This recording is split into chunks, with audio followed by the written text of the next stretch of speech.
Let's analyze Act 2, Scene 2, one of the most romantic scenes in all of literature.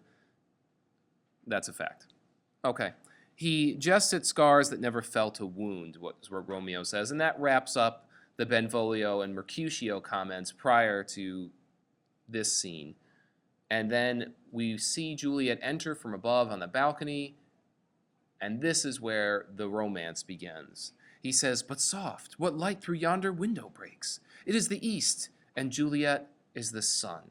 So what we have here is a very clear metaphor, Juliet being the sun, and the balcony, being the east, and then, the sun is rising and light is coming through. And this continues this motif of light and darkness.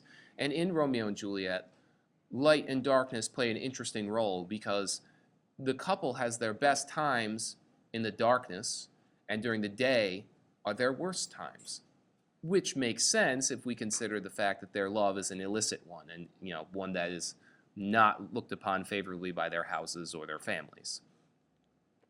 He goes on to say, "Arise, fair sun, and kill the envious moon, who is already sick and pale with grief that thou, her maid, art far more fair than she." Now, at this point, he continues this metaphor, and yet we drag the moon into it. And the moon would be the cold lover, the Rosaline, the one who didn't return the love. And so when he says, "Arise, fair sun, and kill the envious moon," he's implying that Rosaline is jealous of Juliet. Jealous of her beauty, jealous of the love she receives, jealous of her light and her brightness, okay? Now, this also kind of ties in with the fact that Artemis, or in Roman mythology, Diana, was the goddess of the moon, who also was the goddess of the hunt, who also is the goddess who has taken a vow of chastity. So that's kind of what brought about Romeo's hopes being crushed earlier with Rosaline, because she had taken a vow of chastity. Remember, if you recall, he says, "And like she hath Diane's wit." And, she does swear to live chaste, right? And in that sparing makes huge waste.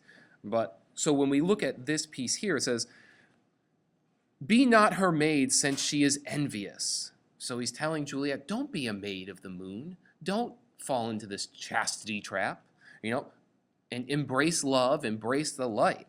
"Her vestal livery is but sick and green." Now, a vestal livery means, the colors and the uniform, so to speak, that the servants would wear. And to call it sick and green is, a reference to green with envy, and a reference to possible sickness that young women are supposed to get that made them turn pale, which is, of course, being pale like the moon is pale. And he goes on to say, "And none but fools do wear it. Cast it off." And then he remarks again on her beauty by saying, "It is my lady, oh, it is my love, oh, that she knew she were." So he wishes she knew how much he loves her. Well, it wouldn't be that difficult if he just spoke up and said something. "She speaks, yet she says nothing. What of that? Her eye discourses, I will answer it." So he sees her mouth moving, but he can't quite make out the words at this point. He's moving closer. He thinks he's going to talk to her, but then he's like, "Oh, I am too bold." Right? "'Tis not to me she speaks." So he's sitting there going, "Oh, wait, nah, I better hold off. She's talking to herself. I don't want to interrupt." And then he goes on with this daydreaming again, talking about how bright and beautiful she is. And he says, "Two of the fairest stars in all the heaven, having some business, do entreat her eyes to twinkle in their spheres till they return." Now, those lines are pretty interesting because we have to understand that Shakespeare's drawing upon a direct allusion, a reference, if you will, to the Ptolemaic universe, which is a geocentric model of the universe, which places the Earth in the center, and then all of the rest of the planets and the heaven and the firmament and the high heavens around the Earth in these crystalline spheres that rotate around.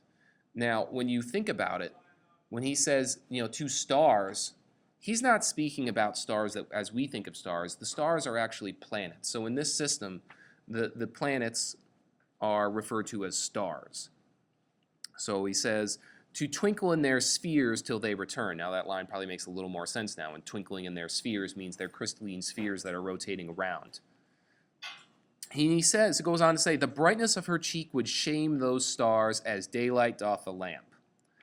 Her eye in heaven would throw the airy region, or through the airy region, stream so bright that birds would sing and think it were not night. So her cheeks would be so bright that the stars would look pale in comparison. So the cheeks and the blush of her face are more beautiful and more fair than the planets themselves. And then he goes on, and he further extrapolates this concept and goes on to say that her eyes would shine so bright in the heavens that it would be brighter than the sun themselves. Because remember, this whole thing began with Juliet is the sun. So to have the sun's eyes up in the heavens at night would make us think it were not night.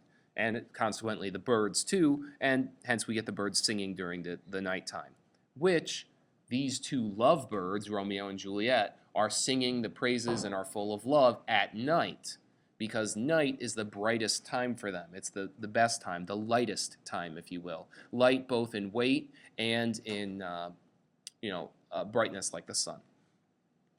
And he goes on to say, see how she leans her cheek upon her hand. Oh, that I were a glove upon that hand, that I might touch that cheek. Now, you might be saying creeper here, but what he's saying is really that, hey, I wish I could just be a glove so I could be close to her. I would trade my life to be the glove that touches her cheek, because her cheek is so fair and she's so wonderful and she's so beautiful that if I were that glove, I could be in a moment of bliss, like a heavenly moment, if you will. And this heaven imagery and the religious motif is going to pick up pretty heavily when Juliet starts speaking about Romeo here in just a moment. But for now, I think we'll end our mini lecture on the beginning of Act 2, Scene 2.